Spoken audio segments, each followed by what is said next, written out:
back to Dutcher Delectables.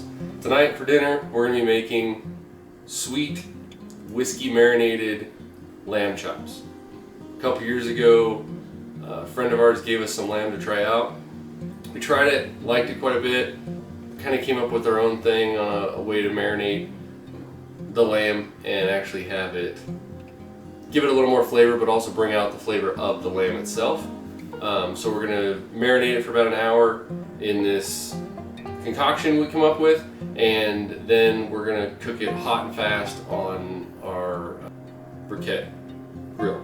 So here's what's involved. So we'll start with the lamb. The lamb itself, we get it from the 4-H. You can go to any store and get it if you want. We just really try to support the 4-H community and local farmers and growers, so they're very well taken care of and they're very flavorful. So yeah, always buy local, support your local families. As far as the marinade goes, we're gonna have some vanilla flavored whiskey. We have some maple syrup.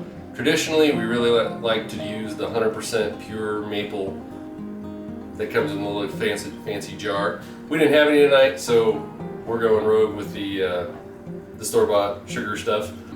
Minced garlic, salt and pepper, brown sugar, some hot sauce, not brand specific, use your favorite, whatever you have in the cupboard, just to give it a little heat, some Dijon mustard, and last but not least, a good friend of ours from Taiwan gave us some soy sauce. It's great stuff. Let's put it all together. All right, so we measured this out. There's a half cup of vanilla flavored bourbon in here. We're gonna go half cup brown sugar, put that in there. And half cup of maple syrup. We need to go with 3 tablespoons of the soy sauce. Give it kind of a little teriyaki hint. 2 the Dijon mustard.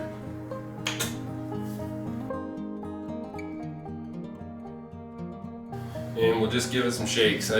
Since we got so much sweet in there, you want to offset it with a little bit of heat, but not too much, because then you'll just blow it all out of the water because it'd be too hot. So 3 or 4 shakes is plenty. Okay, now we're going to add a heaping spoonful. This is how accurate we are when it comes to garlic around this household. Don't know how much that is. 2 tablespoons-ish. We don't really measure when it comes to garlic. Just put it in there because it's good.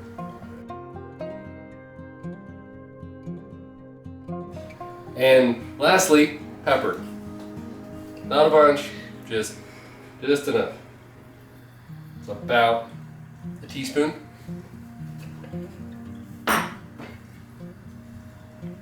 Whisk it up. Okay, now we're going to get a gallon Ziploc bag and put the lamb chops in it and cover it in that, and we'll see you in an hour.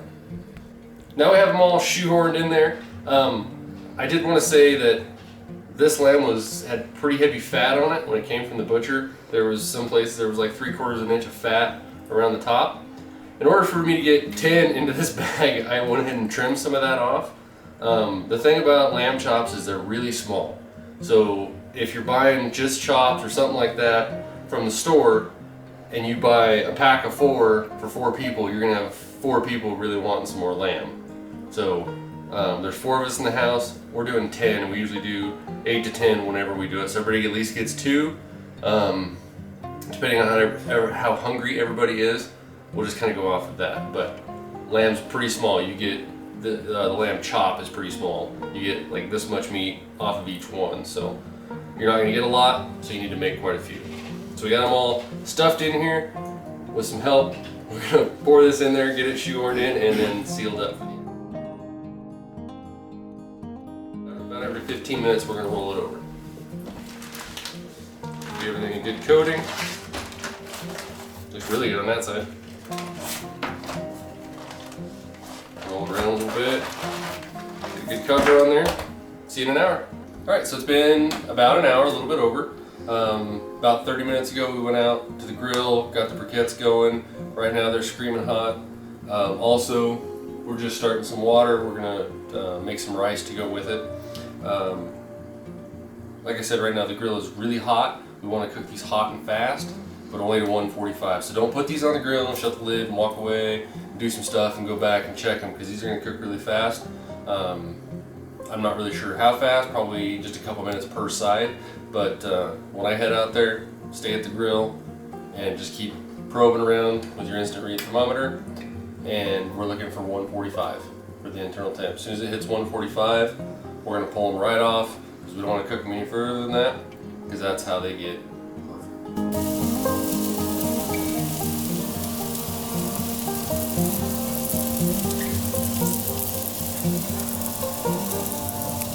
So total cook time was right about 15 minutes. Some were a little faster, of course some were a little bit smaller. Different heat, stuff like that, but they turned out great. I pulled them off right as they hit 145 degrees. And then just like anything you're cooking meat-wise, we let it rest for 10 minutes. So total cook time was right about 15 minutes. Some were a little faster, of course some were a little bit smaller. Different heat, stuff like that, but they turned out great. I pulled them off right as they hit 145 degrees. And then just like anything you're cooking meat-wise, we let it rest for 10 minutes. That'll let some of the juices come back into the meat and not run all over the plate. Just some chicken broth, made some rice, and a side salad, and that's dinner. I hope you enjoy it. Don't forget to subscribe to our YouTube page, like us on Facebook, and check us out at DutcherDelectables.com. Have a good evening.